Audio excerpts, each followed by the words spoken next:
Hello everybody, my name is Dusk and welcome to another episode of Shokz video guide. In this guide I'm going to talk a little bit about how to make your units the most cost effective.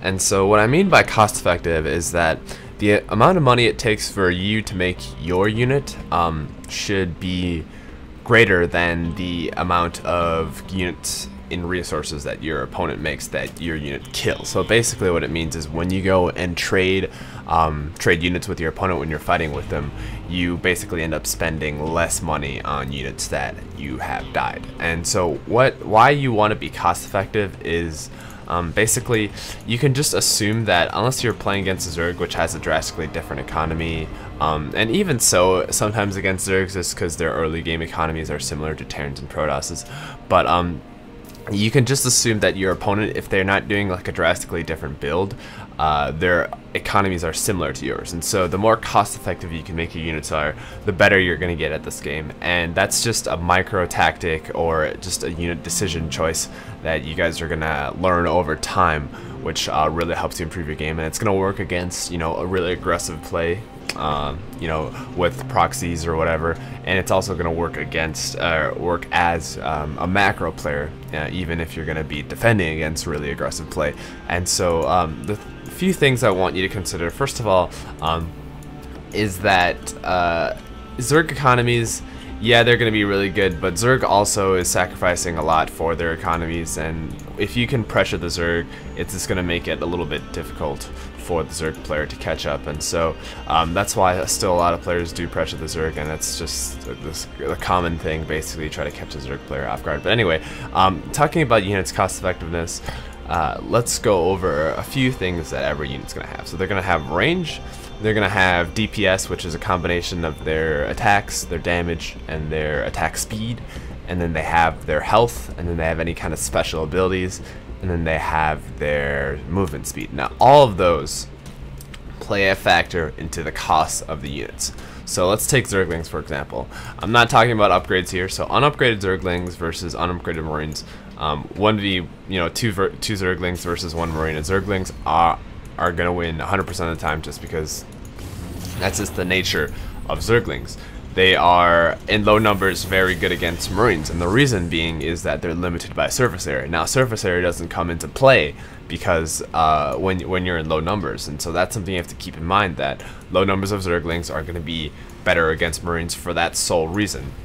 Additionally, Zerglings are also going to be significantly worse than Marines in most of the cases, and if you disclude massive upgrade disparities, just because they're significantly faster. Now, think about this. Zerg has a couple units, including the Roach and I believe Banelings, Roach and Banelings, that both benefit greatly from their speed upgrade. There's a reason why you're paying that extra money for the speed upgrade. Speed is basically a valuable resource and helps you increase the DPS of your units massively. Now, because it's not a straight increase in DPS, it's not an easy calculation to figure out how much speed or how much DPS do you actually get from getting increased speed. And that's the reason why I've heard TLO say this before, but Hydralisks are useless off creep just because of their speed. They can't kite, and as a ranged unit you really want to take advantage of the fact that you can kite, and so that just makes it a little bit of an issue, especially for such an expensive unit. And that's why you don't see Hydralisks used a lot against Terran, just because they're slower, so they can't kite already. They're going to be slower than Stim Marines and Marauders, and then they can't run from them, so which means that if they ever lose an engagement, they just die, and it's just not a good thing, especially when we're all trying to make units cost effective regardless of how much economy a person has. And so let's talk about Blink Stalkers a little bit. If you think about Blink Stalkers, they have roughly 160 health. That's 80 shield, 80 armor, or 80 hull health.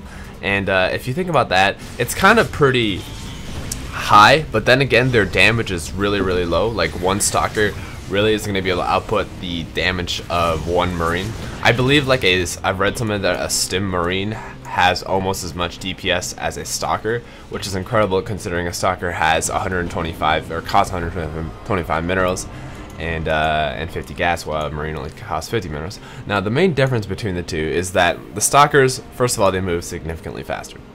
And then they also have the shield mechanic, and they also have the ability to blink. Now, if you just do a straight up combat between Marines, and Stalkers, Marines are going to win once they get to 7 combat shield. That's just a fact. But if you have to think about being cost effective while you're using these units. And so you have to think about the 4 factors that I listed: special abilities, their health, their range, their movement speed, and their DPS. You have to utilize all of those most cost effectively in order to get the most maximum potential out of your unit. And so what I mean by that is a Stalker is going to move faster than a Marine, and it also has significantly more health than a Marine, and has 1 more range than a Marine. And what you can do with that is basically in the early game, when Marines are pretty bad against Stalkers, you can go and bully those Marines with your single Stalker, and that's why we see that a lot in high-level Protoss versus Terran play. In fact, Protoss basically have map control up until the point where Terran, wants to get Marauders or Siege tanks, and usually, obviously, it's going to be Marauders. But Protoss gets map control in that period, and there's nothing Terran can do about it, just because of these advantages of the Stalker.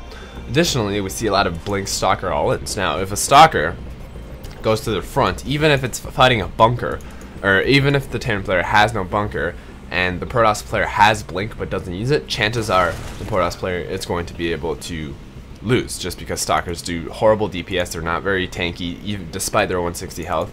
That's because they're armored, and which makes Marauders really good against them. And so that's why when you have Blink, it makes it a lot more advantageous for the Stalkers to be used. And so we see a lot of blinking into the main, blinking into the natural, picking out buildings, blinking away, and that's just abusing the mobility that your opponent doesn't have. And it's going to give you an advantage that way. So it's the same thing with Mutalisks. Mutalisks are terrible units to defend against, and I always say that. And that's just because they have low DPS, they have low health, and they have a high cost. Now, the only saving grace of the Mutalisks is that they're extremely mobile, which makes them extremely good against some races such as the Protoss for harassing. And that's just because the Mutalisks are unable to, or the Terran player is unable to respond quickly enough if you're attacking, multiple places at once. And this is true against Protoss as well. Although, because it's so common, some players have just learned to adapt. But still, it's just a very annoying thing to deal with, and it just abuses the fact that your opponent can't really respond to it correctly.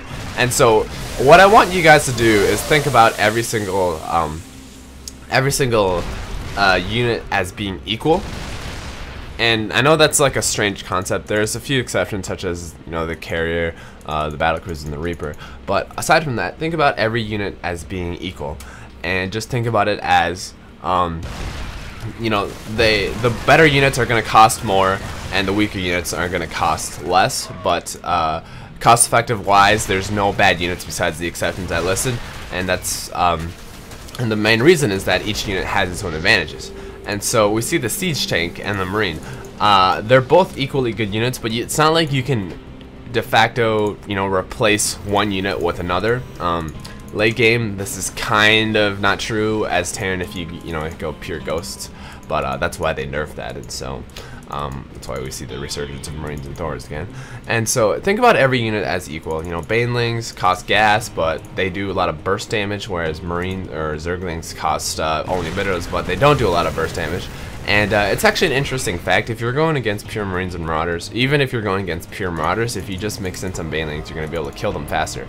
And that's just because one of the weaknesses of going Zerglings. They are limited by surface area, and so when they go and try to attack, when they get up to them, they only do their one hit and then they die. Whereas Banelings, they go in and do 25 damage and it splash and then they die. And so that's why you see a lot of these varying unit compositions. They complement each other's weaknesses, and it just makes the game a lot more complex within the different races. As you can see, a Marine tank composition, for example.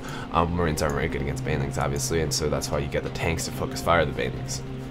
And Marines are pretty good against Zerglings otherwise, and medevacs and heal everything. And so that's just the stuff I want you guys to think about. Don't ever think that a specific unit is overpowered. You have to think about how their weaknesses are, what their weaknesses are, and and abuse their weaknesses. Now, granted, there are some exceptions, such as going pure Stalkers against Zerg players, but you can still counter it just by going Zerglings and Infestors. And so just it's important to keep an open mind about certain units, and not create the mentality within yourself that, oh, this unit is overpowered, I can't go against it. And so anyway, that's my little spiel. If you guys have any questions or comments, feel free to leave it in the section below. Otherwise, my name is Dusk, and I'll see you guys later.